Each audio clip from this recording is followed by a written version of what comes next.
பிரதமர் நரேந்திர மோடியின் தொலைநோக்கு தலைமையின் கீழ் இந்தியாவின் உள்கட்டமைப்பு ஏற்பாடுகள் மிகப்பெரிய மாற்றத்தினை ஏற்படுத்தி வருகின்றன. உலகத் தரம் வாய்ந்த ரயில் மற்றும் தேசிய நெடுஞ்சாலை உள்கட்டமைப்புகள் இணைப்பில் புரட்சியை ஏற்படுத்தி இதுவரை இல்லாத வேகத்திலும் அளவிலும் உலகளாவிய அளவுகோல்களை அமைத்துள்ளன. உலகத் தரம் வாய்ந்த உள்கட்டமைப்பு திட்டங்களால் மாநிலத்தின் இணைப்பு மற்றும் வளர்ச்சி பாதை மறுவரையறை செய்யப்பட்டு மாற்றத்தின் காற்று தமிழகத்தின் முழுவதும் வீசி வருகின்றது. विकसित भारत के सफर में तमिलनाडु का बहुत बड़ा रोल है। बीते दशक में तमिलनाडु के विकास के लिए 2014 से पहले की तुलना में 3 गुना ज्यादा पैसा सेंटर से दिया गया है. தமிழகத்திற்கு இன்று ஒரு வரலாற்று சிறப்புமிக்க நாள். நமது மாண்புமிகு பாரத பிரதமர் 4400 கோடிக்கும் அதிகமான மதிப்பிலான 5 உள்கட்டமைப்பு திட்டங்களை தொடக்கி வைத்து நாட்டுக்கு அர்ப்பணித்து அடிக்கல் நாட்டுகின்றார்கள். மரக்காணம் புதுச்சேரி பிரிவை 4 வழிச்சாலையாக மாற்ற அடிக்கல் நாட்டப்படுகின்றது. இது புதுச்சேரி நகரத்தில் போக்குவரத்து நெரிசலை குறைக்கவும் வாகனங்களின் வேகத்தை மணிக்கு 40 முதல் 100 கிலோமீட்டராக அதிகரிக்கவும் உதவும். இதன் மூலம் பயண நேரம் 1 மணி நேரத்திலிருந்து வெறும் 30 நிமிடங்களாக குறைகிறது. கடலோர சுற்றுலாத்துறை வளர்ச்சிக்கு ஊக்கம் அளிக்கின்றது. 3 பொருளாதார முனையங்களை இணைப்பதோடு ஒரு மிகப்பெரிய உணவு பூங்கா, ஒரு மீன் பிடி தொகுப்பு, ஒரு மருந்தக தொகுப்பு மற்றும் 2 சமூக முனையங்கள் அருள்மிகு மணக்குள விநாயகர் கோயில் மற்றும் பாரடைஸ் கடற்கரை ஆகியவற்றை இணைக்கின்றது. மேலும் முக்கிய 3 தேசிய நெடுஞ்சாலைகள் மற்றும் 2 மாநில நெடுஞ்சாலைகளை இணைப்பதற்கான ஒரு முக்கிய சாலையாக அமைகின்றது. பரமக்குடி ராமநாதபுரம் பிரிவை 4 வழிச்சாலையாக மாற்றுவதன் மூலம்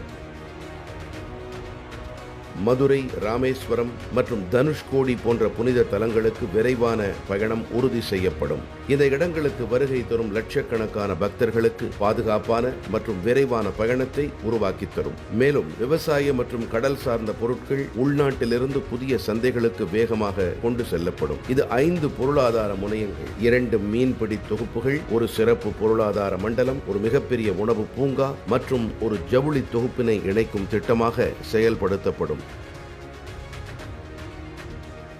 மறுசீரமைக்கப்பட்ட மொரப்பூர், பொள்ளாச்சி, பொம்மிடி, காரைக்குடி சந்திப்பு, ஸ்ரீவில்லிபுத்தூர், சோழவந்தான், திருவாரூர் சந்திப்பு மற்றும் மணப்பாறை ஆகிய 8 அம்ரித் ரயில் நிலையங்களுக்கான திறப்பு விழாவும் நடைபெறுகின்றது. இது உள்ளூர் போக்குவரத்தில் புரட்சியை ஏற்படுத்த உள்ளது. இந்த நிலையங்களை பாரம்பரியத்துடன் கூடிய நவீன வசதிகள் உள்ளடக்கிய துடிப்பான நகரங்களாக மாற்றுகின்றது.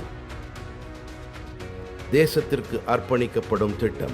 சென்னை கடற்கரை மற்றும் சென்னை எழும்பூர் நிலையங்களுக்கு இடையே புதிய 4வது பாதை. இந்த புதிய பாதை சென்னையின் பொருளாதாரத்திற்கு இன்றியமையாத திட்டமாகும். மேலும் நெரிசலை குறைத்து நீண்ட தூர ரயில்கள் மற்றும் சரக்குகளின் தடையற்ற இயக்கம் உறுதி செய்யப்படும். இதன் மூலம் வளர்ச்சி மற்றும் மேம்பாட்டிற்கான புதிய வழிகள் ஏற்படும்.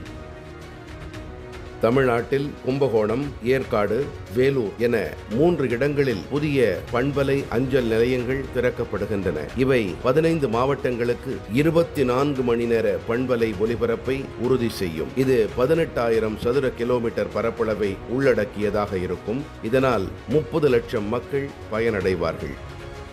பிரதமர் திரு நரேந்திர மோடியின் தொலைநோக்கு தலைமையின் கீழ் தமிழ்நாடு முன்னேற்றத்தின் கலங்கரை விளக்கமாக மாறி வருகிறது.